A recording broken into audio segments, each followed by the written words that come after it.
Bonjour à tous et bienvenue sur boursicoté.com pour cette nouvelle analyse technique Forex, matières premières et Bitcoin avec une paire de devises euro-dollar qui se rapproche de son objectif. Hier j'ai attiré votre attention sur le retour d'un possible mouvement haussier. Alors lorsque l'on se rapproche, on peut mesurer cette dynamique qui a repris ici, avec donc les cours qui sont venus ici chercher la moyenne mobile 20 exponentielle et qui ont fortement rebondi.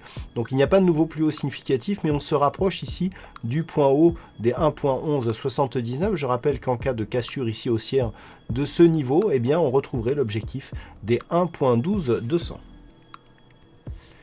Et puis sur le câble, on revient sur une zone de résistance que l'on attendait déjà. Donc on a toujours ici ce setup d'impulsion, consolidation ici sur le retracement à 23,6% de Fibonacci.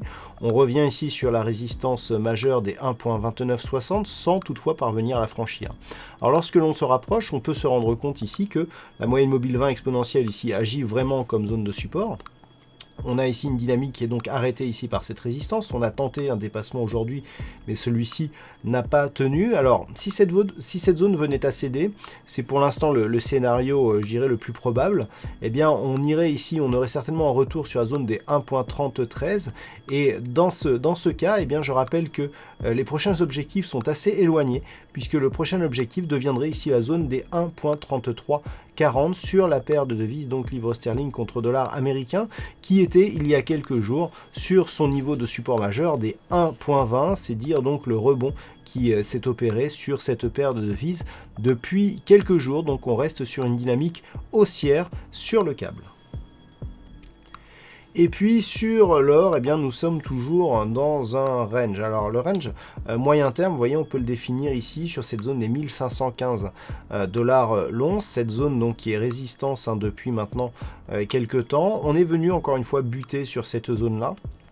Quant à la partie inférieure, c'est tout simplement la zone ici des 1477 dollars l'once. Donc tant que l'on est dans cette zone, déjà que d'un point de vue moyen terme, on a neutralisé toute dynamique, puisque depuis le début du mois d'août, on est ici dans ce range entre 1477 et 1550. Et donc par rapport ici à cette configuration, d'un point de vue court terme, on est aussi dans un range, même support, donc, mais avec ici en résistance la zone des 1515.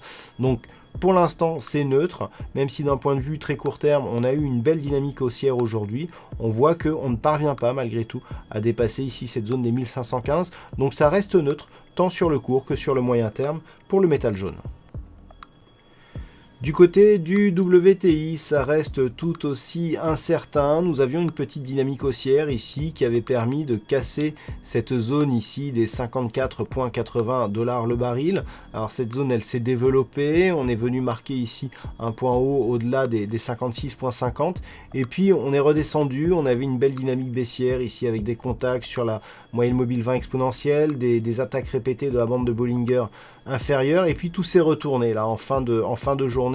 Donc on repasse ici sur une évolution qui se neutralise.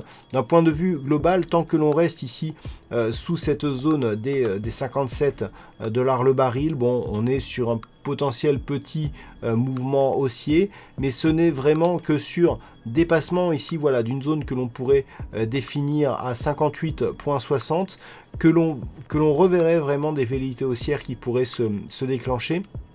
Tant que l'on est sous ce niveau, malgré des petites tentatives, on reste dans une globalité neutre d'un point de vue court-moyen terme.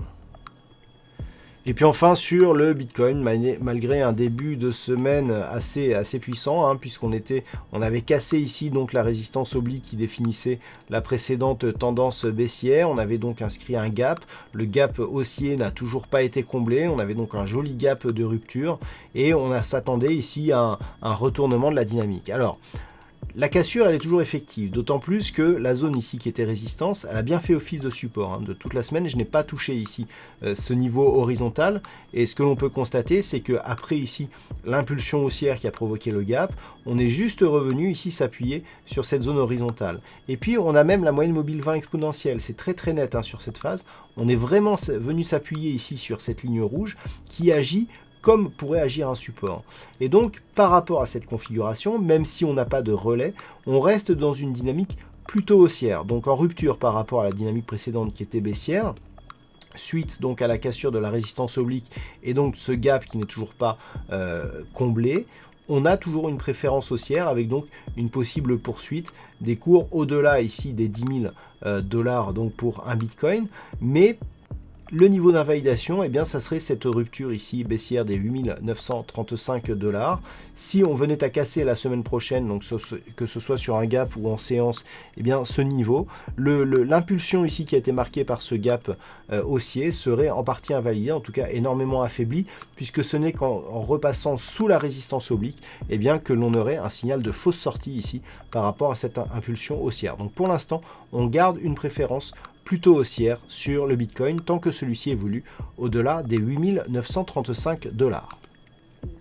Voilà donc ce que l'on peut dire sur cette analyse technique Forex, matières premières et Bitcoin. Passez une bonne soirée, un bon week-end. On se retrouve dès la semaine prochaine pour d'autres analyses techniques, toujours sur le site boursicoté.com.